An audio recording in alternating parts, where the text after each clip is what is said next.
ప్రమాణం చేసింది కదా, సంతోషమే.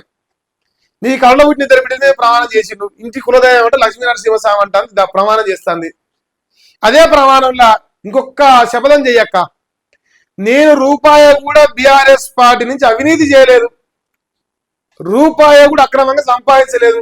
మా భర్తో నేనో మా కుటుంబ సభ్యులో రెక్కల కష్టం మీద మేము సంపాదించినామని మరి నువ్వు నీ పిల్లల మీద, నీ కులదైవం మీద, ఇంకా నీకు ఎవరి మీద కొట్టారంటే వాళ్ళ మీద ప్రమాణం చేయి. మంది మీద మనం ప్రమాణం చేస్తాం, మన మీద మనం చేసుకోమా? మనం ఎంత మంచోళం, మనం ఎంత బ్రహ్మాండమైన సంపాదన ఎట్టు వచ్చింది? 20 లక్షల వాసిలో మయ్య సొమ్ము రూపాయలు లేదని ప్రమాణం చేయట కూడా.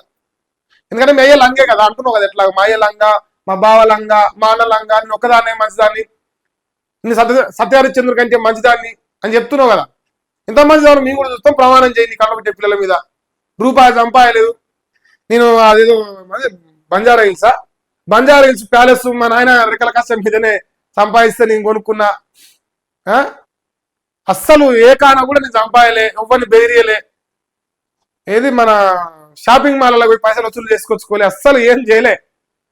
అంత చక్కగా సంపాదించింది ఓన్లీ బీఆర్ఎస్ పార్టీ అక్క తప్ప మిగతా వాళ్ళందరూ లంగలు దొంగలే.